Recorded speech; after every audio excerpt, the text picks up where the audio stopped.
আজকের রেসিপি টক ঝাল মিষ্টি চটপটা মটর চাট বা রাগড়া চাট। এখন এই রমজান মাসে ইফতারের সময় এরকম একটা চাট কিন্তু অসাধারণ লাগে। অনেক ধরনের চাটই তো আমরা খেয়ে থাকি, তবে স্বাদের দিক দিয়ে বলতে গেলে এটি কিন্তু একেবারে অন্যরকম। বানানো ভীষণ ভীষণ সহজ, ঝটপট তৈরি হয়ে যায় আর খেতে লাগে জাস্ট অসাম। এক চামচ খেলে মনে হবে না যে বাকিটা ফেলে আসি, পুরোটা খেয়ে নেবেন এক নিমেষের মধ্যে। নমস্কার বন্ধুরা, আপনাদের সবাইকে স্বাগত আমার ইউটিউব চ্যানেল সোনালি কথায়।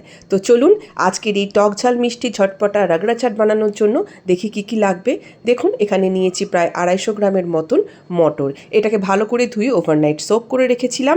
এবার ঝটপট এটাকে একটা প্রেশার কুকারের মধ্যে শিফট করে দেবো। আর তার সাথে নিয়ে নিচ্ছি দুটো বড় সাইজের আলু, এইভাবে ছাল ছাড়িয়ে ভালো করে পরিষ্কার করে ধুয়ে নিয়ে।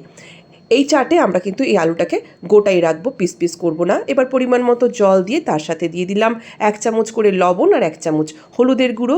এবার প্রেশার কুকারে ঢাকা বন্ধ করে গ্যাসের ফ্লেম মিডিয়ামে রেখে 5খানা সিটি দিয়ে দেবো, বা ততগুলো সিটি দেবো যতক্ষণ না অবধি মটর খুব সুন্দরভাবে সিদ্ধ হয়ে যায়। তো চলুন মটরকে সিদ্ধ করে আবার ফিরে আসছি। এবার আমরা প্রেশার কুকারে ঢাকাটা বন্ধ করে নিই। আমি মোট 5খানা সিটিই দিয়েছিলাম। এখন চেক করে নিচ্ছি মটরগুলো কীরকম সিদ্ধ হয়েছে। এই চাট বানানোর জন্য মটর কিন্তু খুব ভালোভাবে সিদ্ধ হওয়াটা খুবই জরুরি। দুটো আঙুলের মাঝখানে প্রেস করে দেখে নিলাম, ওয়াও দারুণ সিদ্ধ হয়েছে। এবারে ঝটপট আমরা এই চাটটাকে বানানোর জন্য গ্যাসের মধ্যে বসিয়ে দিয়েছি অলরেডি আগে থাকতেই একটা ফ্রাইং প্যান গরম হলে তার মধ্যে দিয়ে দিচ্ছি সামান্য পরিমাণে সর্ষের তেল। তেল গরম হলেই দিয়ে দিলাম 1/2 চামচ গোটা জিরে আর 1/2 চামচ হিং। এখন সিদ্ধ করে রাখা মটরকে প্রেশার কুকারের থেকে সরাসরি শিফট করে দিচ্ছি ফ্রাইং প্যানে। আর আলুগুলোকে আমি আগে থেকেই তুলে রেখে দিয়েছিলাম। মটর সিদ্ধর জলটাও কিন্তু ফেলিনি, একেবারে ফ্রাইং প্যানে একসাথে ঢেলে দিয়েছি। সেটা কেন সেটাও আপনাদেরকে অবশ্যই জানাবো। এখন গ্যাসের ফ্লেমটাকে একেবারে হাইতে রেখে এটা ভালোভাবে ফুটিয়ে নেব 3 থেকে 4 মিনিট। আর তখনই আমরা এখানে পরপর মিশিয়ে দিলাম 1 চামচের মতন জিরে গুঁড়ো, ধনে গুঁড়ো, 1 চামচ কাশ্মীরি লাল লঙ্কার গুঁড়ো। এগুলোকে একটু ভালো করে মিক্স করে নিচ্ছি। এই চাট বানানোতে কিন্তু আমি কোনো রকমের বেশি মশলা একেবারেই ব্যবহার করিনি। দেখুন এখন যে দুটো সিদ্ধ করা আলু আগে থাকতে রেখেছিলাম তুলে, সেটাকে এবার মিশিয়ে দিলাম। এই চাট বানানোর সময় আলুগুলোকে এভাবেই গোটা গোটা রাখবো। আর এবার একটা পটেটো ম্যাশার নিয়ে নিয়েছি, সেটা দিয়ে আলুগুলোকে এখানেই ম্যাশ করে দিচ্ছি। তো আমি আগেই বলেছিলাম যে মটর সিদ্ধের জলটা কিন্তু আমরা ফেলে দেব না।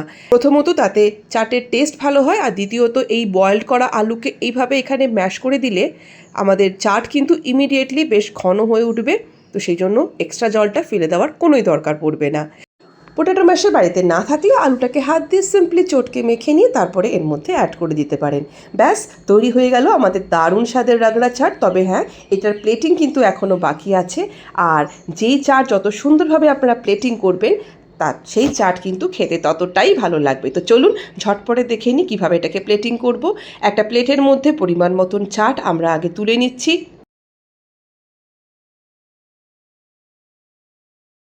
এরপরে এর উপর প্রথমে ছড়িয়ে দিচ্ছি কিছু পেঁয়াজ কুচি, একেবারে মিহি করে এটাকে কেটে নিয়েছি। পেঁয়াজ যদি খেতে না চান এটাকে স্কিপ করতে পারেন। তারপর একেবারে মিহি করে কেটে রাখা টমেটো, শসা কুচি দিলাম কিছুর পরিমাণে কাঁচা লঙ্কার কুচি। এবারে চাটের আসল মশলাটা দিচ্ছি, সেটা হচ্ছে ভাজা জিরের গুঁড়ো। এটা না দিলে চাট একেবারেই যেন ইনকমপ্লিট। দিয়ে দিচ্ছি স্বাদ মতন একটু বিট লবণ, আর লবণের পরিমাণটা আপনারা আপনাদের স্বাদ অনুযায়ী দেবেন। এখন দিচ্ছি টক ঝাল মিষ্টি তৈরি করে রাখা তেঁতুলের চাটনি। উফ, যেটা দিলে চাট তো মানে অসাধারণ লাগে। আর এই তেঁতুলের চাটনির রেসিপি কিন্তু আমার চ্যানেলে অলরেডি আপলোড করা আছে, চাইলে চেক করে নিতে পারেন। সব শেষে কিছুটা ঝুরি ভাজা ছড়িয়ে পরিবেশন করে নিচ্ছি আজকের দারুণ স্বাদের এই রাগড়া চাট। এই ভিডিওটা এডিট করতে করতে যেন আমার জিভে একেবারে জল চলে এসছে। আমি চললাম এই চাটকে আবার খেতে। আর আপনারাও দেরি না করে ঝটপট ভিডিওটিকে লাইক, কমেন্ট, শেয়ার করে আমার চ্যানেলটিকে সাবস্ক্রাইব করে আমার পাশে চলে আসুন। সবাই ভালো থাকুন, সুস্থ থাকুন, নমস্কার।